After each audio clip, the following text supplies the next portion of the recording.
Well, this morning, Minister Nathi Mthethwa will celebrate the life and work of Dr Latozi Mpahleni, a globally renowned musical pioneer, poet, storyteller and teacher who's regarded as a national treasure in her field. In Mpondoland in the Eastern Cape, where she hails from, she's referred to as the veteran.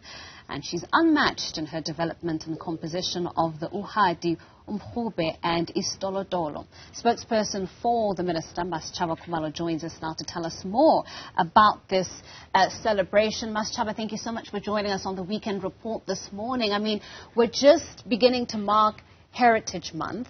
What better way to do just that by celebrating one of our own who does so much for our indigenous music? I know, right? I mean, this is just an incredible way to really launch our many Heritage Month activities through celebrating Umama Madosini. As we all know, she is highly regarded as a living human treasure, and she certainly is.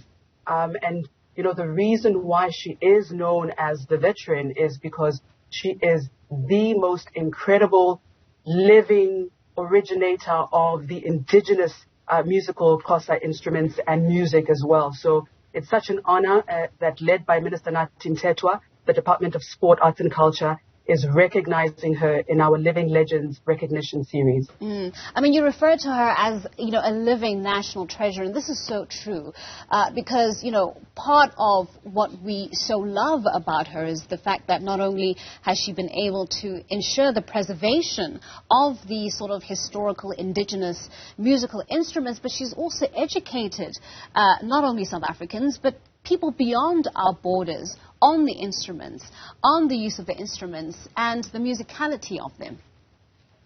Yeah, that's right. I mean, she's quite unsurpassed in the making and playing of the Uhadi, which is, you know, the calabash resonated bow, Umrhubhe, which is the mouth resonated bow that we know her to play, and Isitolotolo.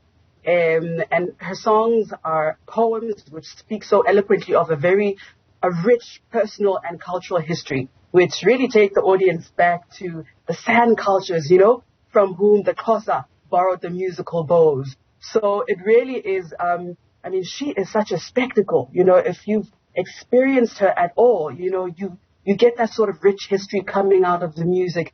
And the wonderful thing about this initiative, which is the full name of this initiative is called the Fantuka of Living Legends Recognition Series, which is an initiative of the Department of Sport, Arts and Culture. This is the third event that we are having celebrating our living legends. And really that is the idea, not only to honor our living legends, but also to ensure that we preserve what they bring, the contributions, you know, the gifts that they've brought with them, that we ensure that they are also transferred to the next generation as well. I mean, you're right. I mean, it's one thing, I suppose, to have this moment to celebrate Madosini, but what else could we be doing to assist in the preservation of her music, of her poetry, of her storytelling, to ensure that it really does live on for future generations?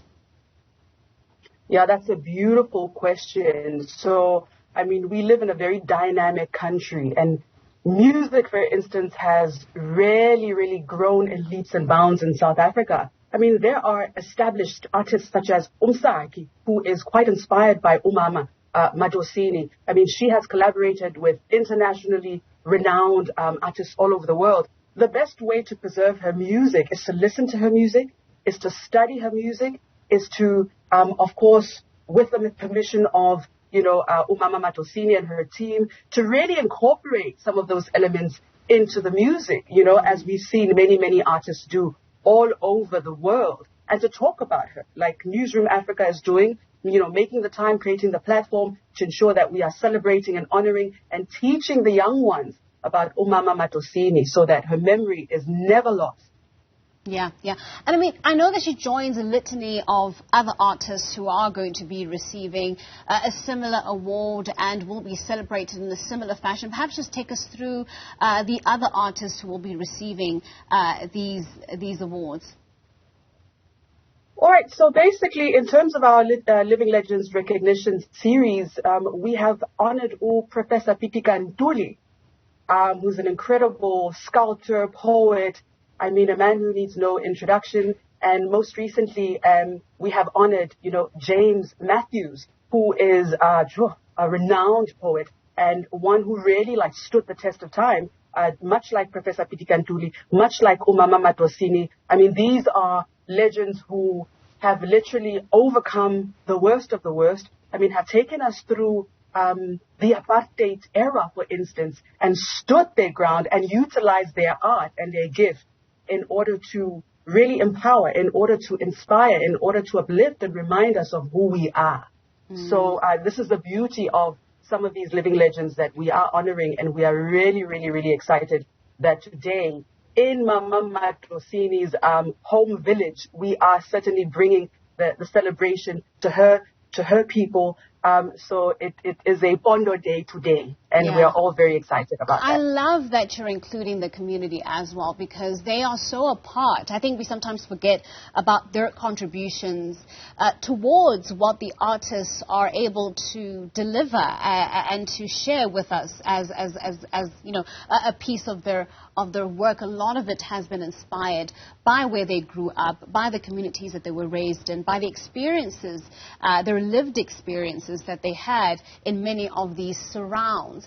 Masechaba, before we let you go, I mean, we're often hearing the criticism of the fact that this is, an annual occasion, a yearly thing that happens where we one day in all 365 days of the year take time to actually appreciate our artists.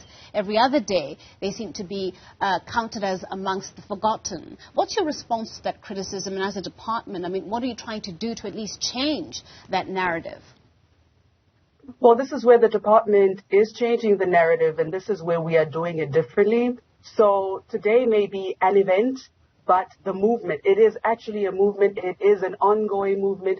I mean, when I speak about the Fantuka Up Living Legends Recognition Series, it is tied in with our Living Legends Fraternity Trust. So we have members that we've incorporated, our own living legends who make up this fraternity trust. And through this trust, we are then able, what the department does is ensure that we create employment opportunities for our living legends to basically transfer their knowledge, skill set onto, up and coming musicians. We've successfully done this, and, we're keeping them active. We're keeping them alive. We're preserving, not only just their skill or their contribution to the arts and culture sector, but we are also ensuring that it is handed down, and that is one way that it is never going to die, and that we ensure that this is not just a single event. It really is ongoing. For instance, with Mr. James Matthews, it wasn't only an event to honor him. We also launched his book to ensure that we're able to preserve the works even that the world has not even seen. So for every single living legend, there is always a legacy project that is attached to it over and above the actual skills development that is done through the Living Legends Fraternity Trust. Well, Masechaba, always a pleasure. Thank you so much for joining us on our program this morning. Thank you so much. That was Masechaba Khumalo, spokesperson for the Arts and Culture Minister, Nathi Mthethwa.